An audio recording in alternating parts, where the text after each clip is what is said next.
Hoy, educación social. Hablamos en el audio anterior este fenómeno que aparece cuando queremos trasladar, cuando aparece este rollo de la herencia. La herencia siempre está relacionada o vinculada con el vínculo consanguíneo, con el hecho de que esa persona que hereda sea mi hijo. De hecho, en el periodo de la historia, los reyes, que son bastante golfos, pues tienen relaciones sexuales con mucha gente que no son su mujer, con muchas sirvientas, con muchas campesinas, con muchas personas, y con algunas de ellas tienen hijos, los llamados hijos bastardos. En aquella época los hijos bastardos tenían derechos por vínculos consanguíneos. Siempre sus trampas tienen dos filos, unas les viene bien y otra que le jode un poco, pero es inevitable. Entonces, esa es la naturaleza de la ley del yin-yang de las cosas. Todas las armas tienen doble filo. Al principio no había un matrimonio, se juntaban las personas y ya está. Se creaban unos vínculos a través de intereses que eran evidentes y claros y que nadie discutía y que a nadie les parecía mal. Luego, cuando aparece esta necesidad de la herencia, pues ellos necesitan hacer sagrado el vínculo y crean el matrimonio, que lo convierten en un sacramento, en algo sagrado. Y no solo eso, al principio los señores, como buenos golfos que eran, pues claro, todo ladrón piensa que todos son de su condición.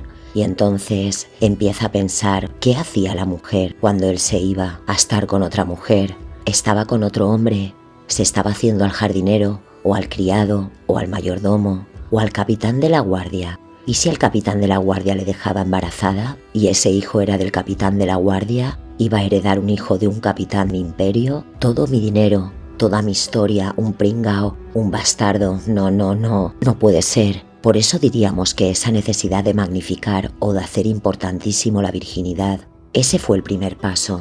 Yo quiero que mi mujer solo haya hecho el amor conmigo y quiero que cuando llegue mi matrimonio nadie haya hecho sexo con ella. Es más, como en esas épocas los reyes tenían esas costumbres de irse por ahí de juerga durante años, pues apareció un instrumento diseñado por el Señor para proteger la vulva de su mujer, que era el cinturón de castidad. Y ese aparato real se lo ponían a las mujeres cuando el rey se iba. Era como cerrar con un candado la entrepierna de su mujer y que nadie la usara hasta que él llegara. Estas historias las escuchas en la cultura en la que vivimos y en este tiempo en el que estamos, con el conocimiento de que disponemos, y nos suenan hasta aberrantes y parecen cosas brutales, pero que en aquel tiempo era normal y común y estaba muy bien. Las personas pobres no necesitaban cinturón de castidad. Esas no pasaba nada, porque si no el rey no podría estar con ellas. Tendría que pedir la llave al criado, que tampoco sería nada extraordinario, pediría una moneda de cobre y a cambio el hombre le daría la llave sin ningún problema. Porque esta creación de la riqueza establece unos extremos entre el rico y el pobre completamente desmedidos. Eso no es una casualidad. Y no ocurre porque el rico tenga mucho dinero y el pobre muy poco. Eso es un plan y está escenificado y planificado. Ese extremo entre el rico y el pobre está programado y es para que en el pobre aparezca un deseo de la necesidad del dinero y aparezca un pensamiento de que si yo no tengo dinero, nunca voy a ser un señor, nunca voy a ser nadie, voy a ser un mierda toda mi vida. Esa necesidad del dinero crea una manera de construir la vida y crea una tendencia a la búsqueda del dinero a través del trabajo, que fíjate si nos tienen confundidos, que nos hacen creer que trabajando te vas a hacer multimillonario, pues es como creer que moviendo los brazos acabarás volando. Pero bueno, más o menos, esa tendencia obliga, ayuda a esa persona a mantenerse en ese trabajo, siendo un esclavo durante toda su vida y sentir hasta dignidad y pensar que su deseo es loable, que su deseo es digno de encomio, su esfuerzo, porque él quería conseguir dinero para una vida mejor, que normalmente muchas personas lo disfrazan con el rollo de sus hijos, es para sus hijos y tal, que es otro pensamiento adquirido del Señor. Si nos damos cuenta, el rollo de la herencia, el pobre quiere que el hijo herede la ruina que tiene él, porque ha visto al Señor cómo le deja en herencia el pastizal que tiene a su hijo. Al final, si os dais cuenta, todos son vínculos psicológicos, de pensamientos educados, que nos llevan a creer cosas que tienen muy poco que ver con la realidad, pero parecía que sí. Y luego hay un entorno social, el apoyo de la iglesia, las monarquías, tal, que inducen o hacen creer que esas cosas serán más verdaderas que si las dice un solo menda. Si las dicen muchos mendas es más fácil creer. Es como ocurre hoy en día. Si te dicen todos los telediarios una historia, es más fácil de creer que si te lo dice un colgao. Esa es la realidad. Este es otro paso del señor manejador, el señor educador, construyendo su historia, y como podemos ver a 2000 años vista, no tiene prisa. Él se va a ocupar de que su legado permanezca. Así aparecen esas logias y todas esas construcciones de personas que construyen cosas a largo plazo. De hecho, luego, cuando esta historia se les va yendo de las manos y llegamos hace 200 o 500 años, aparecen las corporaciones, las empresas, y los empresarios empiezan a legar sus empresas a sus hijos, igual que hacían los monarcas con sus monarquías.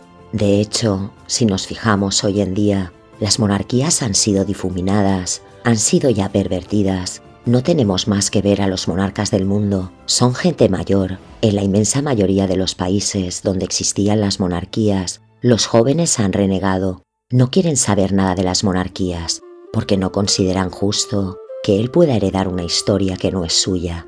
Sencilla y llanamente, que ha sido heredada de uno que heredó, y otro que heredó, y otro que heredó. Y si te vas para atrás te das cuenta que al final era un menda que abusaba de las personas para hacerse rico, y de ese abuso ha aparecido una fortuna. Hoy en día las corporaciones y las multinacionales hacen lo mismo, abusan de las personas, roban a la gente y después se hacen con un montón de dinero y luego lo trasladan a sus hijos y estos siguen robando a la gente y así con un larguísimo etcétera. La sociedad hoy en día está basada en eso. Y alguno de los personajes que antiguamente podríamos definir en el tiempo de los monarcas, pues había gente de apoyo.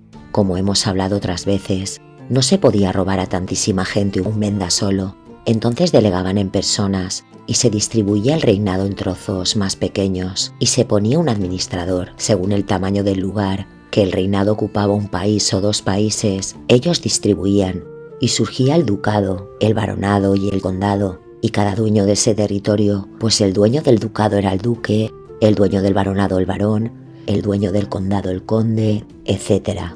Y cada dueño de ese territorio, pues tenía unos privilegios que el rey le otorgaba, y vamos a decir que eran como reyes en pequeñito. En lugar de reinar en todo el reinado, reinaban en un cachito del reino, y de este modo le quitaban trabajo al rey, le quitaban responsabilidad, y sobre todo le quitaban gastos. El ejército del rey no tenía que ocuparse de robar a todos los súbditos de todo el reino, se ocupaba de manejar y de conducir a esos correveidiles que había establecido el rey. El ejército del rey controlaba al conde, al barón, al duque, etc.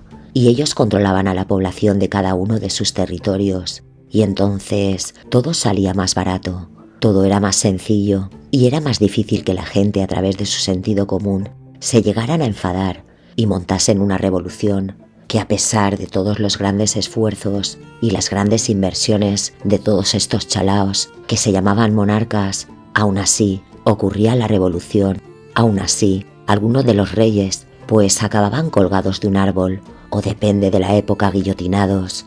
No pueden evitar que el ser esencial se manifieste, no pueden evitar que el sentido común me diga que me están tangando, que me están engañando, que abusan de mí, y por eso ocurren las revoluciones durante toda la historia de la humanidad, y por eso existen los ejércitos. Siempre nos dirán que el ejército es para defendernos, que es por nuestro bien, que por nuestra seguridad.